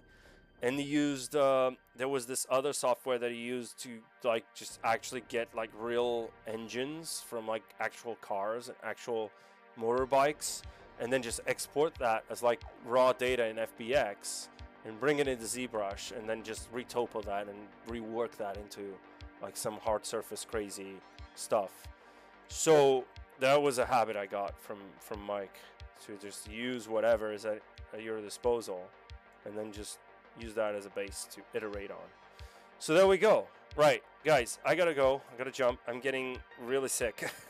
Oh, I managed to get this stream because I haven't been streaming for a while and I didn't want to disappoint this week. So, trees. Yay. Right? And be sure to check out my Discord. Let me just put the links over there again. These are the links, right over there on all my links. Rodolfo Silva artist. There's the Discord server, ArtStation portfolio, my own personal YouTube channel, which I'm not streaming a lot these days, and then there's the Instagram, right? So be sure to follow me on Discord and Instagram. Possibly is where I'm most active. And I'll see you guys in a couple of weeks. We'll do another stream maybe next week, but not in ZBrush Live, maybe on the Discord server. And I hope this was useful. I hope you guys enjoyed it, aside from like the lagging and because of the Extractor brush. And yeah, and I'll see you guys soon, right? See you later. Bye-bye.